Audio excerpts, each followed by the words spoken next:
Welcome back. Today we're in the fig greenhouse and we're gonna look over some more varieties. This is Southern Illinois, zone 7A.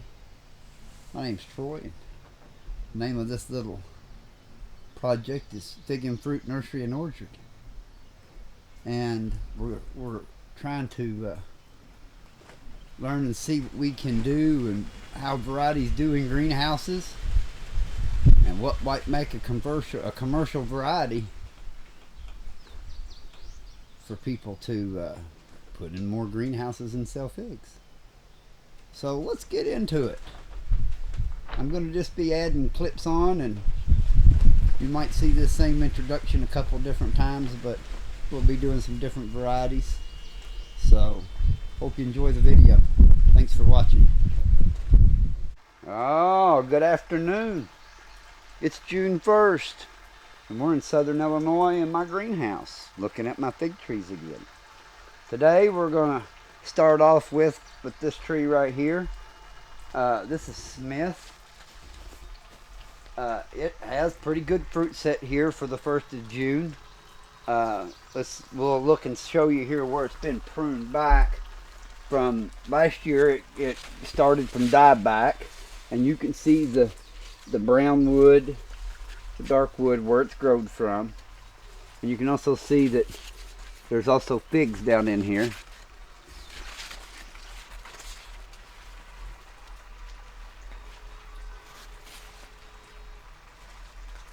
And these branches over here have figs. This is the end. There's where I pruned it to last year. I painted that before. You sure couldn't tell I put anything on there, could you? But it has a pretty decent fruit set. I need to get in here, and I leave these type of branches on to do air layers with. So I need to get in here and start doing some. That and there I could put a couple air layers on that and get a couple trees. But you can see Smith seems to fruit fairly well. There's some more figs back here.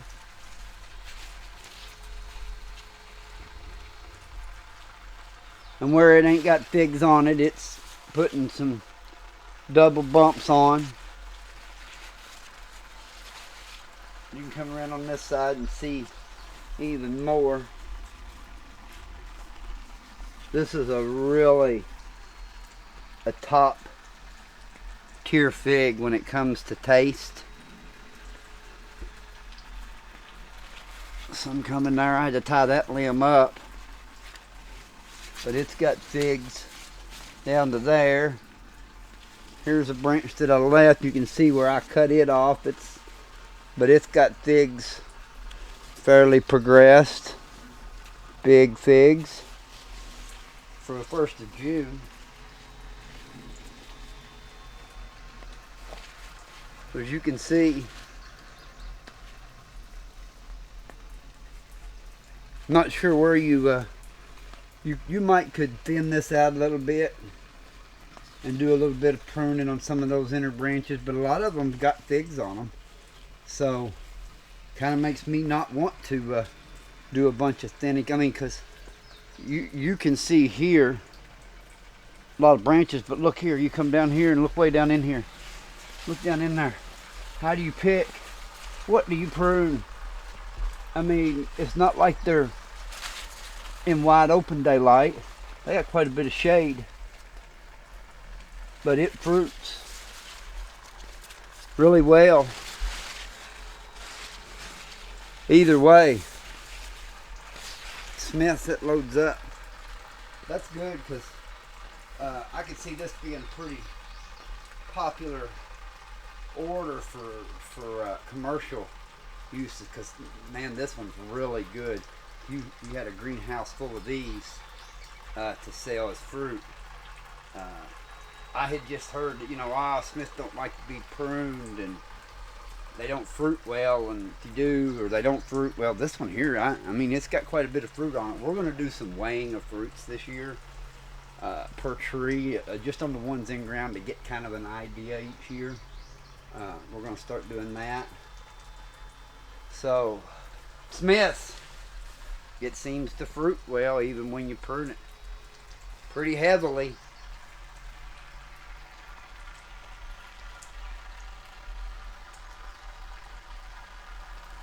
Alright, this next tree, after we get done looking here at Smith, we're going to move around over here. This is my black manzanita.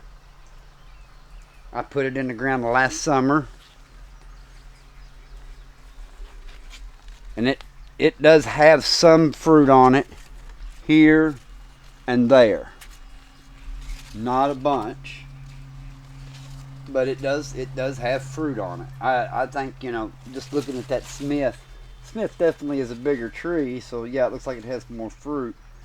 But I've noticed that this tree, this black manzanita, it likes to grow, and then it don't really want to put on fruit until it starts to kind of, you can see how it's kind of starting to stall out of growth, and the wood's starting to harden up, starting to lignify. Then it likes to put on figs. That's just a characteristic I'm starting to notice the black manzanita. It takes it a little while. Some of the caldidoms kind of seem to be that way. Once they start to slow down and their green wood starts trying to lignify, then they'll start pushing fruit out. But usually, you know, it doesn't seem like not before then. And this tree, maybe, you know, by size, you could say it wasn't quite pruned back as hard as some of my other bigger trees. You can see where it was cut to. You can see there's new growth. I trimmed it to there. That's all new. So, but now, for as many limbs as there is here versus kind of what there is fruit, and I think in another month this tree's going to look a lot different, because all of these here, this will turn out and it will fruit.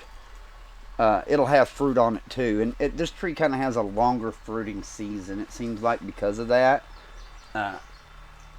Even though it takes it a while to set fruit, they'll still ripen mid-season, or they did last year. A little faster in a pot. You know, if you've got one of these in a 10-gallon pot, here's a 10-gallon potted one of it, and you can see it's got figs on every node for the most part. There's one and there's one, but that double bumps, so it's going to have some figs on it.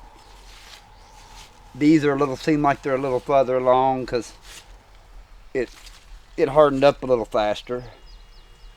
But yeah, that's some of the great characteristics of black manzanita. She thinks she has to harden off before she can set fruit. Now I'll tell you another good thing about that is in a cooler climate, this thing here will be hardened off and ready to go dormant, like a hardy Chicago is when the time comes.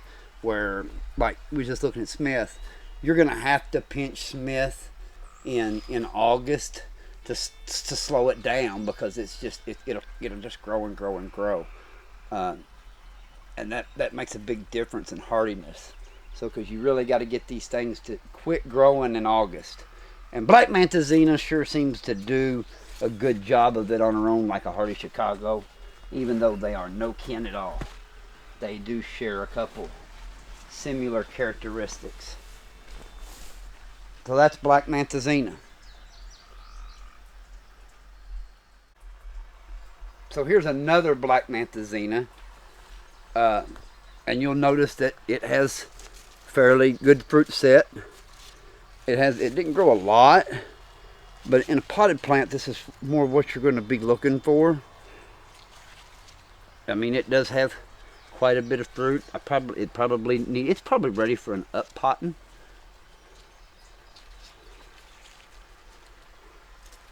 And I noticed that you'll also notice the texture, how the texture's pretty rough on these.